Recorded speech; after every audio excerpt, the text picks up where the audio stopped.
Alright, so I wanted to do a quick video. We showed you in the first video how we flashed the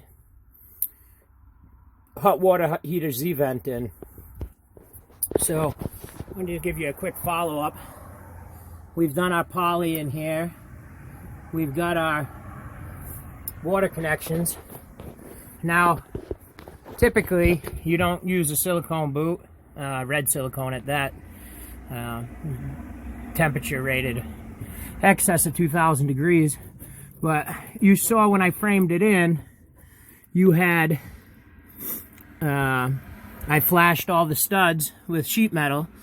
Now you've got 1, 2 triple wall Z-vent, which is sealed with red silicone boot on the inside, Z-vent on the outside, which I'm about to red silicone and self-tapper in. Now the progress for the day. We've got the fridge in, the Renogy 3000 watt inverter. The breaker box is about to go here, then we'll build the toilet and stuff. I'm actually going to raise this fridge up to right here, so it'll be 7 inches off. Then you'll have a drawer there, or a cabinet for cans and things of that nature. So we're going to raise this up 7, so you get that fridge. Your black walnut's going to go here with the sink, drain out with another one of these boots, except not red silicone. Will be a black boot here, which will be a drain right to the ground. The sink is just going to be a drain right to the ground outside, so it's going to come straight down, run to the back, off with a screen on the end and a flange cap so it aims it away from the vehicle. A 2-burner stove here. I'm going to build a propane box right there with a foam insulation top on the top board, so it's separated from the diesel heater. All the poly went up, came out great. I mean, the wood in here just looks amazing. Sure, you can see it's not even good sunlight out right now, but the colors and the hues are amazing. So now everything that's going in is like big projects coming together here. I wanted to give you a finished product of the water heater install. So as you can see, we've got our fast connects here, which will be stainless steel mesh line. You got a plug right here for the plug-in. This is the glass front. There's like 350 bucks. You got cap and collar screws holding that on with nice chrome covers. Very fancy, the nice ones.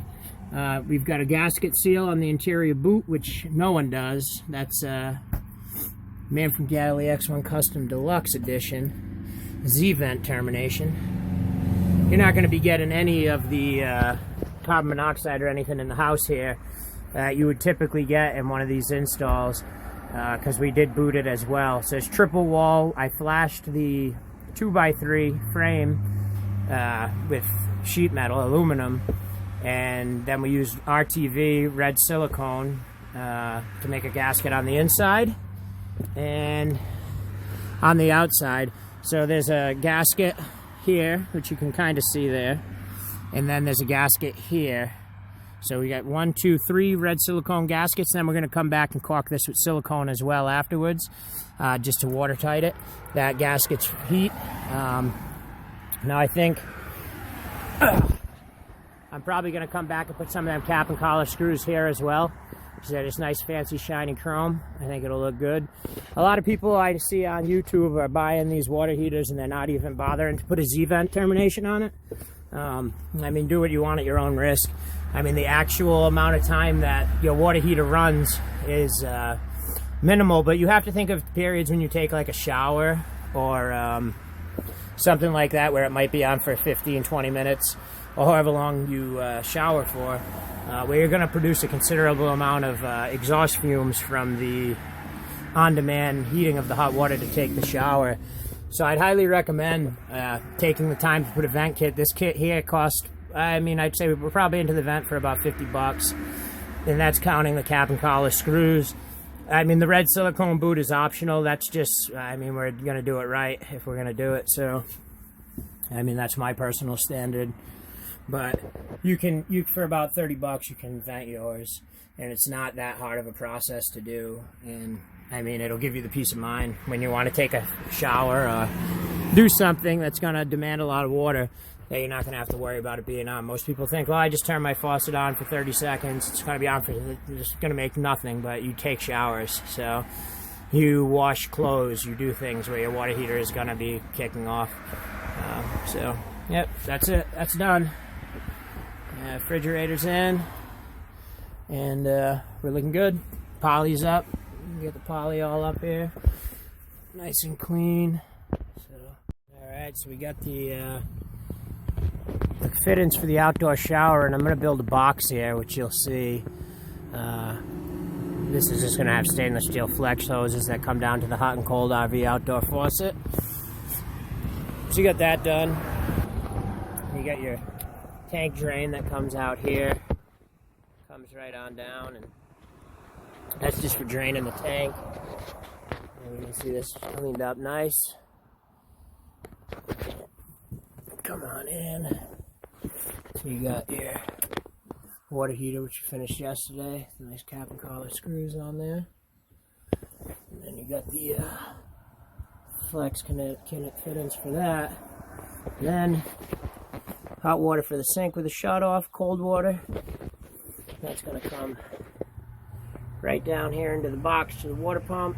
Inline filter, in-floor drain in case you have any problems, and a shut off.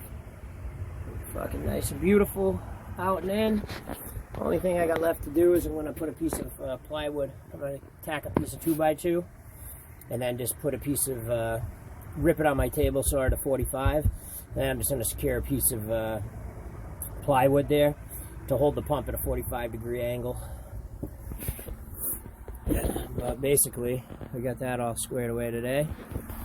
Nice and framed up, nice and clean. Very nice box here.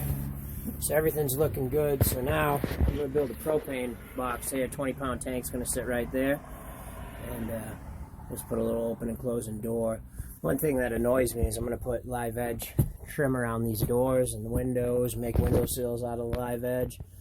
And it really kind of irks me, the propane going there, but space is so limited in a build like this. I could actually get away with securing it up there, because that's going to be now made a chest of drawers, a shoe rack out of oak dowels, and a closet over there, just a rod ran across.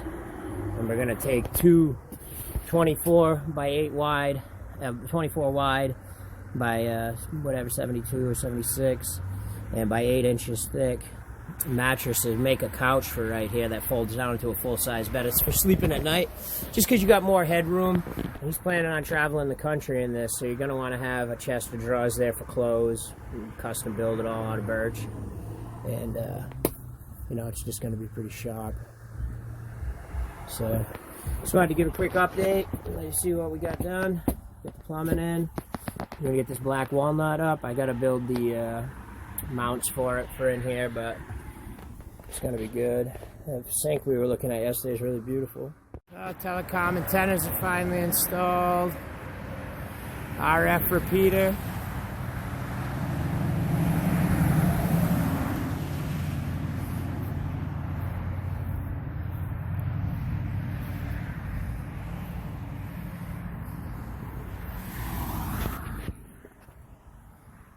Get the repeater here. There's a loop coil back to here.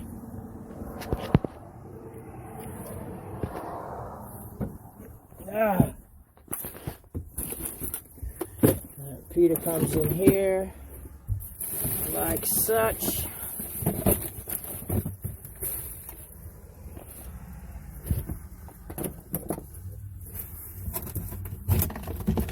So this is where the repeater kicks back to. Comes right here onto this board here.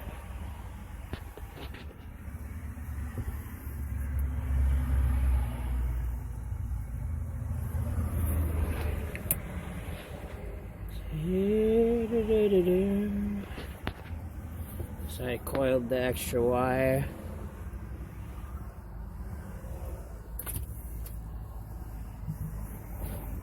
And then a little funky with the artwork.